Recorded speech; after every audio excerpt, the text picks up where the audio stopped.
Hello दोस्तों, कैसे हैं आप सभी। आशा करते हैं आप सभी एकदम स्वस्थ होंगे। आप सभी का बहुत बहुत स्वागत है हमारे यूट्यूब चैनल ट्रिकी हिंदी पर। दोस्तों, जैसा कि आप सभी जानते हैं, आप सभी को मैं 200 महत्वपूर्ण प्रश्नों की सीरीज करा रहा हूं जो पेपर में आए हुए प्रश्न हैं। तो आज की ये हमारी 5वीं वीडियो होने वाली है उस सीरीज के अंतर्गत। तो पिछली 4 वीडियो अगर आपने नहीं देखी हैं तो जाकर उन वीडियोस को भी देख लेना। चलिए बिना किसी समय को गवाए अपनी इस वीडियो को शुरू करते हैं। बात कर लेते हैं पहले प्रश्न की। पहला प्रश्न है, आधा तीतर आधा बटेर मुहावरे का अर्थ बताइए। पहला ऑप्शन हमें दिया गया है दो चीजों का मिश्रण। दूसरा ऑप्शन हमें दिया गया है बेमेल चीजों का मिश्रण। तीसरा ऑप्शन हमें दिया गया है आधा आधा खाना। और चौथा ऑप्शन हमें दिया गया है तीतर और बटेर मिलाकर खारा। तो बात करते हैं हम इस प्रश्न के सही उत्तर की। तो आधा तीतर और आधा बटेर। तो बहुत सारे बच्चे इसमें कंफ्यूज हो जाते हैं, वो ऑप्शन नंबर ए को सही लगाकर आते हैं, दो चीज़ों का मिश्रण। वो देखते हैं कि आधा तीतर है और आधा बटेर है, यानी कि दो हैं अलग अलग चीज़ें, उनको मिला दिया गया है। लेकिन यहाँ पर एक चीज़ और गौर करने योग्य है कि आधा तीतर है और आधा बटेर है। अगर आधा आधा एक सी चीज़ें होती तब तो दो चीज़ों का मिश्रण हो जाता, किंतु यहाँ पर तीतर और बटेर अलग अलग चीजें हैं, बेमेल चीजें हैं जो मिल नहीं सकती। तो ऑप्शन नंबर बी इस प्रश्न का सही उत्तर होगा, बेमेल चीजों का मिश्रण। आधा तीतर और आधा बटेर, इस मुहावरे का अर्थ है बेमेल चीजों का मिश्रण। इसके बाद हम बात करते हैं अगले प्रश्न की। दयनीय शब्द में कौन सा प्रत्यय है। तो उपसर्ग और प्रत्यय से आपको बहुत सारे प्रश्न देखने को पेपर में मिलते हैं।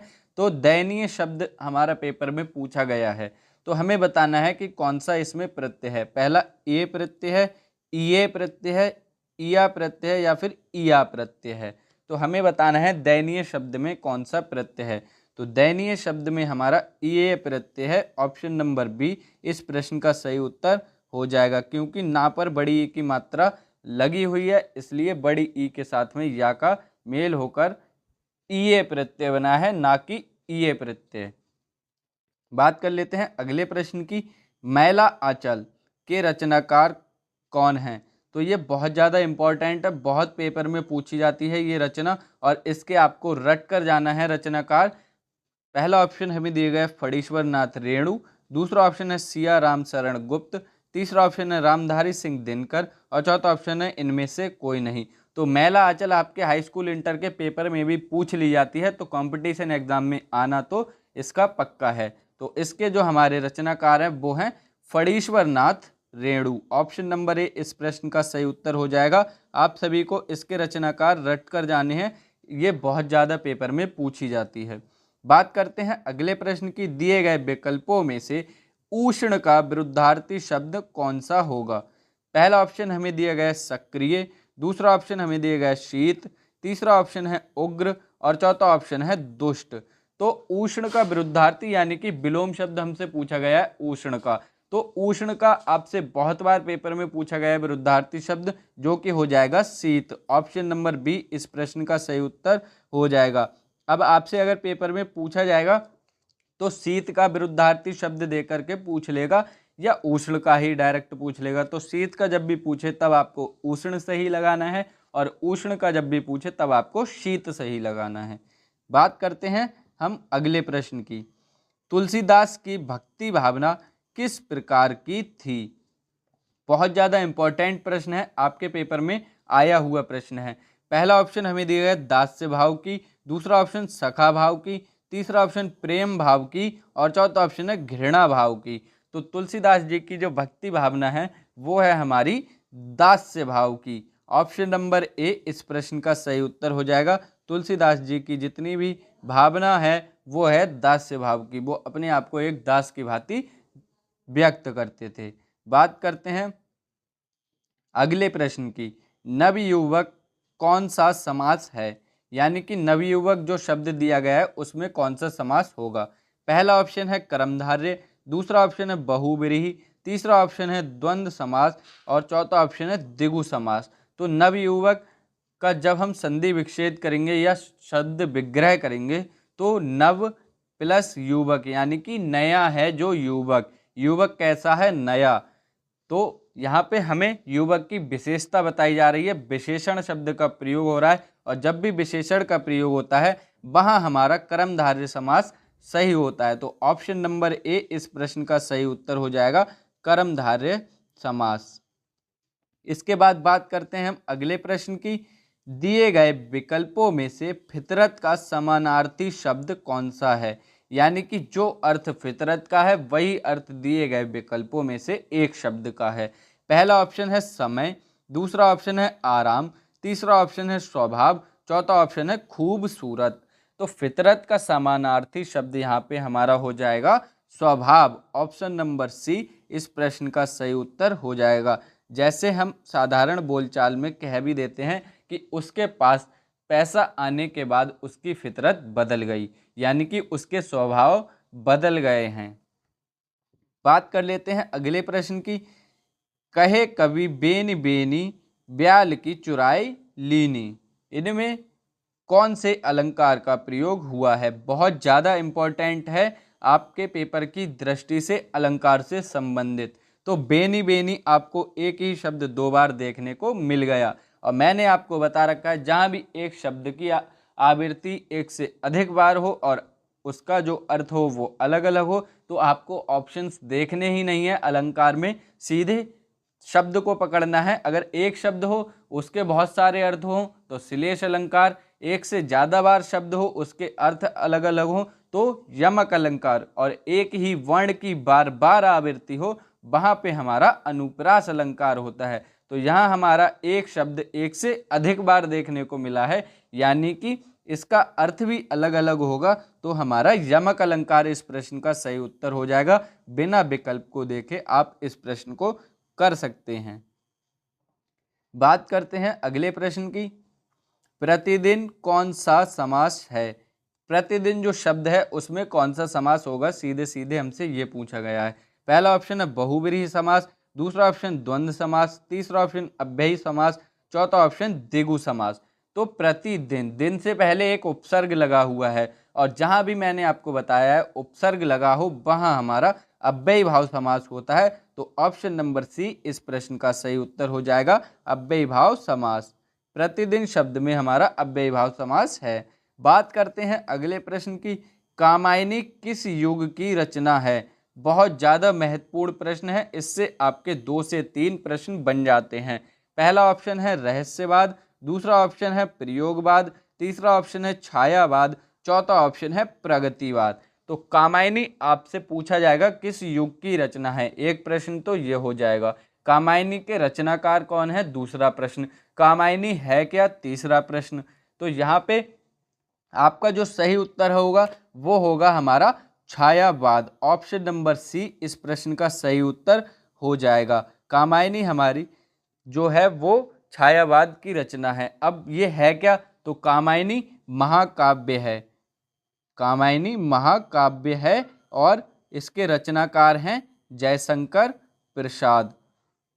जयशंकर प्रसाद। आपसे एक प्रश्न ये भी बन सकता है कि किसने लिखा है, जयशंकर प्रसाद। कामायनी है क्या, तो महाकाव्य। कौन से युग की है, छायावाद। और जयशंकर प्रसाद को क्या बोलते हैं, तो छायावाद का जनक बोलते हैं जयशंकर प्रसाद को। तो ये आपको अच्छे से समझ में आया होगा कि कामायनी से आपके कितने प्रश्न बन सकते हैं। बात करते हैं हम अगले प्रश्न की। अगला प्रश्न है देशभक्ति कौन सा समास है? पहला ऑप्शन है कर्मधारय, दूसरा ऑप्शन है तत्पुरुष समास, तीसरा ऑप्शन है द्वंद्व समास और चौथा ऑप्शन है द्विगु समास। तो देशभक्ति जब हम इसका विग्रह करेंगे तो देश के लिए भक्ति और के लिए विभक्ति हमारी तत्पुरुष समास में प्रयुक्त होती है। तो ये हमारा ऑप्शन नंबर बी के अंतर्गत जाएगा, तत्पुरुष समास इस प्रश्न का सही उत्तर हो जाएगा। बात करते हैं हम अगले प्रश्न की। दिए गए विकल्पों में से बधू का बहुवचन कौन सा है? पहला ऑप्शन बधुए, दूसरा ऑप्शन बधुओं, तीसरा ऑप्शन बधुए, तीसरा ऑप्शन बधुएं। तो यहाँ पे हमें जो सही ऑप्शन होगा वो है हमारा ऑप्शन नंबर डी, ए के ऊपर चंद्र बिंदु। ये हमारा इस प्रश्न का सही उत्तर होगा। बधू का बहुवचन आपको ध्यान रखना है, ऊ की मात्रा जो छोटी हो जाएगी और ए के ऊपर चंद्र बिंदु आएगी। बात करते हैं अगले प्रश्न की। जहां जड़ पर चेतन का आरोप हो वहां अलंकार होता है, यानी कि हमें बताना है कौन सा अलंकार होगा। पहला ऑप्शन है श्लेष अलंकार, दूसरा ऑप्शन उपमा अलंकार, तीसरा ऑप्शन अनुप्रास अलंकार और चौथा ऑप्शन है मानवीकरण अलंकार। तो जहां जड़ पर चेतन का आरोप हो, यानी कि जड़ पर चेतन, जड़ हमारी निर्जीव एक प्रकार से, चेतना यानी कि सजीव। जब हम निर्जीव चीजों को सजीव मान लें वो हमारा आता है मानवीकरण अलंकार में। तो ऑप्शन नंबर डी इस प्रश्न का सही उत्तर हो जाएगा। जहां जड़ पर चेतन का आरोप हो वहां हमारा मानवीकरण अलंकार होता है। ऑप्शन नंबर डी इस प्रश्न का सही उत्तर हो जाएगा और बहुत ज्यादा महत्वपूर्ण प्रश्न भी है, नए तरीके से पूछा गया प्रश्न है। बात करते हैं अगले प्रश्न की। पाप पुण्य में कौन सा समास होगा? पहला ऑप्शन द्विगु समास, दूसरा ऑप्शन अव्ययी भाव, तीसरा ऑप्शन द्वंद्व समास, चौथा ऑप्शन इनमें से कोई नहीं। पाप और पुण्य, पाप अलग है पुण्य अलग है, बीच में योजक चिन्ह है। तो मैंने बताया था बीच में योजक चिन्ह हो, दोनों ही पद प्रधान हो, वह हमारा द्वंद्व समास सही उत्तर होता है। तो ऑप्शन नंबर सी इस प्रश्न का सही उत्तर हो जाएगा। जहां पर दोनों ही पद प्रधान होते हैं वो हमारा द्वंद्व समास होता है। बात करते हैं अगले प्रश्न की। कहार का लिंग बदलें। पहला ऑप्शन कहार, दूसरा ऑप्शन काहुराइन, तीसरा ऑप्शन कहारीन, चौथा ऑप्शन कहारिन। तो कहार का जो लिंग हो बदलेंगे हम तो वो हो जाएगा कहारिन, यानी कि स्त्रीलिंग की बात कर रहा है। तो ऑप्शन नंबर डी इस प्रश्न का सही उत्तर हो जाएगा। इसी से संबंधित एक प्रश्न आपका बहुत इंपॉर्टेंट है, पंडित। पंडित में जब हमारा पंडिताइन हो जाता है, ठाकुर का ठकुराइन हो जाता है, तो वहां पे ताई इन प्रत्यय लगता है, पंडित में आइन प्रत्यय लगता है, ठकुराइन इन प्रत्यय लगता है ठाकुर में। तो यहाँ पे हमारा कहा ऋण हो जाएगा। बात करते हैं अगले प्रश्न की। वह कुल्हाड़ी से वृक्ष काटता है, इस वाक्य में से किस कारक की विभक्ति है? पहला ऑप्शन अधिकरण कारक, दूसरा ऑप्शन संप्रदान कारक, तीसरा ऑप्शन कर्ण कारक, चौथा ऑप्शन अपादान कारक। तो कुल्हाड़ी से वृक्ष काटता है, बहुत सारे बच्चे यहाँ पर सोचते हैं वृक्ष काटता है यानी कि वृक्ष जो है वो कटकर अलग हो जाएगा, अलगाव का भेद है, अपादान कारक हो जाएगा। और वो ऑप्शन में आपको अपादान कारक भी देगा, आपको कंफ्यूज करने के लिए अपादान कारक जरूर देखने को मिलेगा। और बच्चे बहुत सारे जो कॉन्सेप्ट को नहीं समझते हैं वो अपादान कारक ही लगाकर आ जाते हैं पेपर में। लेकिन आपसे पूछा गया है से विभक्ति जो है वो कुल्हाड़ी से वृक्ष काट रहा है, यानी कि वृक्ष को किस चीज से काट रहा है? कुल्हाड़ी से। साधन का बोध हो रहा है। और मैंने आपको बता रखा है कि जब भी किसी साधन का प्रयोग होता है और से विभक्ति दिख जाए वह हमारा कर्ण कारक सही उत्तर होता है। तो ऑप्शन नंबर सी इस प्रश्न का सही उत्तर हो जाएगा, कर्ण कारक। क्योंकि पेड़ को कुल्हाड़ी से काट रहा है, उसके पास साधन है पेड़ को काटने के लिए।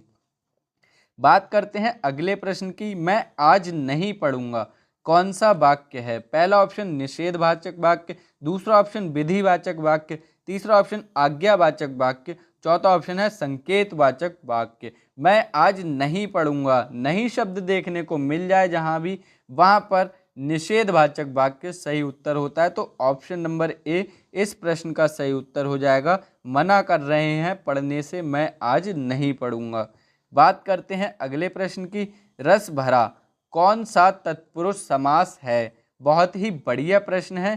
पहला ऑप्शन है कर्म तत्पुरुष, दूसरा ऑप्शन कर्ण तत्पुरुष, तीसरा ऑप्शन संप्रदान तत्पुरुष, चौथा ऑप्शन इनमें से कोई नहीं। तो रसभरा शब्द में आपसे पूछा जाएगा समास तो तत्पुरुष समास, लेकिन यहाँ पर उन्होंने दे दिया है कि कौन सा होगा। तत्पुरुष के आपको पता है 6 भाग होते हैं, समास के भी 6 भाग होते हैं और तत्पुरुष समास के भी 6 भाग होते हैं। उन 6 भाग में से 3 ऑप्शन आपको दिए गए हैं, उनमें से बताना है कि किसके अंतर्गत जाएगा। रस भरा यानी कि रस से भरा, रस से भरा यानी कि हमारा जाएगा कर्ण तत्पुरुष के अंतर्गत। से विभक्ति ऊपर भी आपको बताई, कर्ण तत्पुरुष के अंतर्गत आती है, यहाँ पर भी कर्ण तत्पुरुष के अंतर्गत आएगी। और इससे ही संबंधित एक प्रश्न आपका पेपर में बहुत ज़्यादा पूछा जाता है, वहाँ पर पूछा जाता है गौशाला। गौशाला शब्द में कौन सा तत्पुरुष समास होगा? तो दो आपके बहुत ज़्यादा इंपॉर्टेंट हैं, रसभरा और गौशाला। बात करते हैं अगले प्रश्न की। मामा का बहुवचन बताइए।